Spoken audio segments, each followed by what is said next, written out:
Welcome back. आप देख रहे हैं खिलाड़ी नंबर 1 CNBC आवाज पर। अब बात करते हैं TCS की। देखिए क्वार्टर 3 में TCS के नतीजे सुस्त रहे, हालांकि कमेंट्री उम्मीद जगाने वाली है। मैनेजमेंट को पूरा भरोसा है कि आने वाली तिमाहियों में सभी सेगमेंट में अच्छी ग्रोथ दिखेगी। कंपनी के CFO समीर और CHRO मिलिंद ने खास बातचीत की हमारे मैनेजिंग एडिटर अनुज सिंघल से। आइए जानते हैं।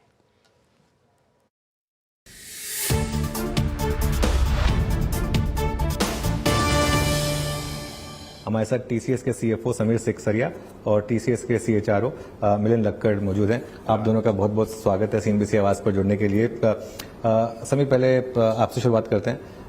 एक टफ एनवायरनमेंट है, हम सबको पता था कि Q3 सीजनली वीक होता है, लेकिन डॉलर रेवेन्यू में मार्केट एक्सपेक्ट कर रहा था कि 0.6% की डी ग्रोथ होगी क्वार्टर ऑन क्वार्टर। आपकी डी ग्रोथ 1.7% रही है, उसका क्या कारण रहा है?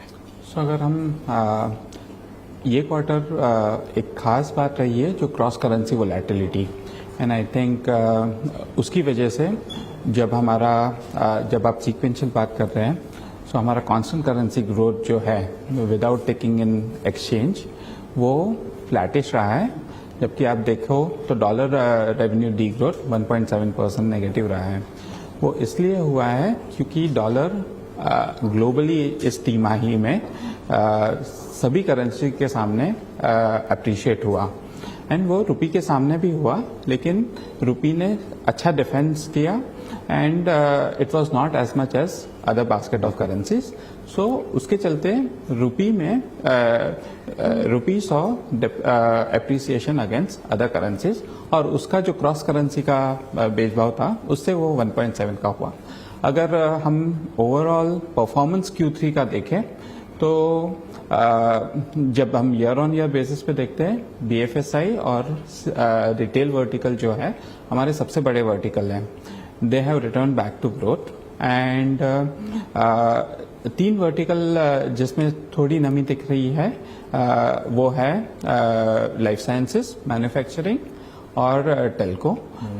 उसमें प्रारंभिक संकेत दिख रहे हैं रिवाइवल के, स्पेंड रिवाइवल के, एंड ओवरऑल उसके चलते एक्सपेक्टेशन पॉजिटिव है। बिल्कुल, ये आपकी प्रेस रिलीज में आपने कहा भी है कि कुछ डिस्क्रिशनरी डिमांड रिवाइवल के साइंस इन वर्टिकल्स, पहले ये BFSI तक लिमिटेड था, अभी आपने 3 और सेक्टर जोड़ दिए इसमें।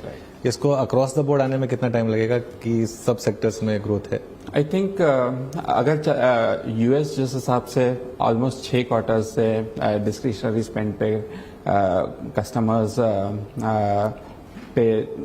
कस्टमर्स वर कॉशियस, अगर उसके चलते देखें जब हमारे 2 सबसे बड़े वर्टिकल्स में रिवाइवल दिख रहा है, hopefully that should pass on across. More importantly अगर देखो तो the first to get conservative was BFSI, and जब वहां पे अगर रिवाइवल दिख रहा है, it should pass on. Consumer sentiments बेहतर होते ही I think other verticals also should see positive momentum. 2 quarters employees add करने के बाद 5370 एम्प्लॉयज नेट कंपनी से बाहर गए। ऐसा क्यों हुआ है? अगर आप भारत की सबसे बड़ी IT कंपनी है तो, और अगर ग्रोथ ठीक ठाक है तो ये क्यों हुआ फिर? नहीं, ऐसा मैं पहले भी कह चुका हूँ कि हर क्वार्टर, हर तिमाही में नहीं देखना चाहिए कि कितना ग्रोथ हुआ है। इसका डायरेक्ट लीनियर कोरिलेशन नहीं है।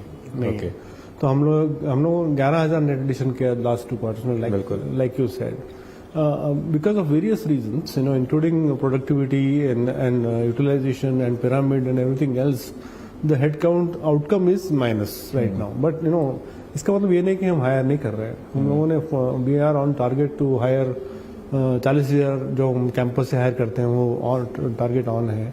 हम लोग नेक्स्ट ईयर भी ऐसा ही है, इससे अच्छा करने की कोशिश कर रहे हैं कैंपस हायरिंग का। तो वन ऑफ ऐसा क्वार्टर में देखने को it's not right way to look at it. नहीं, मैं इसलिए भी पूछ रहा हूँ क्योंकि एक आपका कंफर्ट जोन है 11 to 13% का, लास्ट क्वार्टर में 12.3% था, अब हम कंफर्ट जोन के बॉर्डर पे आ गए 13%। और मैं 2 एनालिस्ट से बात कर रहा था, वही कह रहे थे कि अगर ये 15 से 16% पहुंच जाएगा तो ये फिर मार्जिन पर आपके इम्पैक्ट करना शुरू करेगा, क्योंकि फिर आपको उस हिसाब से कदम लेने पड़ेंगे।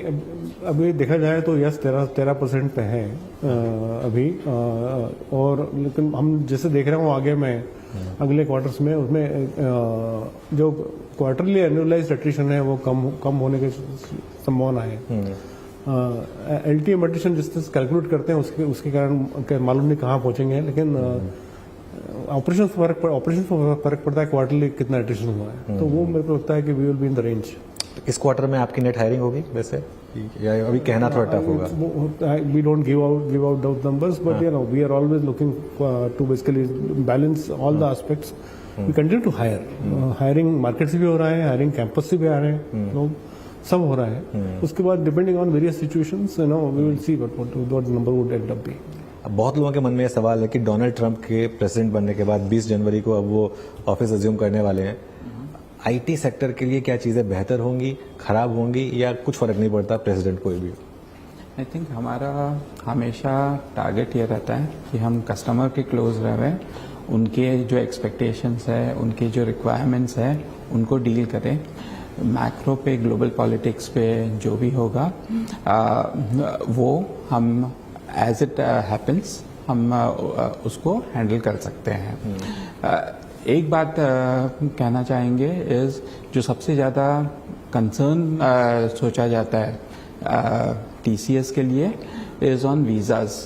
I don't think visa should be a problem. हम एक ग्लोबल कंपनी है, हमारे पास लोकल एम्प्लॉयज़ जो US में है वो उतने ही है प्रपोर्शन में जो लोकली वहाँ से डिलीवर करते हैं। हमारा dependence on visa over the period काफ़ी कम रह चुका है। Other than that, whatever happens, we should be able to tackle it as it comes. यहाँ से अब आगे जाते हुए TCS के लिए एक और जो बड़ा सवाल रहा है कि जो BSNL डील है वो अब ऑलमोस्ट 60-70% के करीब हो चुकी है, आगे जाकर वो टेपर ऑफ होगी, तो उससे शायद आपके मार्जिन में इम्प्रूवमेंट होगा। लेकिन उसको कॉम्पनसेट करने के लिए डील विंस आपको किस तरीके की दिख रही है, पाइपलाइन कैसी दिख रही है? ओवरऑल ये जो हमने सेटअप किया है, doing it completely Indian equipment, Indian service providers के सहारे is a very big thing, and that showcases the capabilities which TCS has, and that should open up opportunities, and there are opportunities which are opening up. BSNL में भी opportunity है, आगे 4G से upgrade होगा 5G, जिसमें हम participate कर सकते हैं, और हमने हमारी कैपेबिलिटी शोकेस की है, should give us an edge. उसके अलावा भी ग्लोबली हमारे पास opportunities do open up. AI opportunity है या थ्रेट है आपके लिए? एब्सोल्युटली अपॉर्चुनिटी है। तो इस समय AI में आपकी क्या पोजीशन है और किस तरीके की डील विंस हैं आपके पास? सो ओवरऑल जो पाइपलाइन है AI की काफ़ी स्ट्रांग है, एंड हम जो देख रहे हैं more and more complex engagements are now going into production. लेकिन उसमें कैनिबलाइजेशन नहीं होता टाटा टेक या टाटा एलेक्सी के साथ TCS का? See, all three are separate entities. They compete separately, and each one have their own capabilities and niche. Okay, तो एक आखिरी सवाल, Q3 और Q3 जाने के बाद अब Q4 में और ज़्यादा ग्रीन शूट्स और नेक्स्ट फाइनेंशियल ईयर के इस फाइनेंशियल ईयर से बेटर होगा? So definitely we expect FY26 to be better than FY25, and hopefully Q4 with the deal wins and early signs of revival also should look better.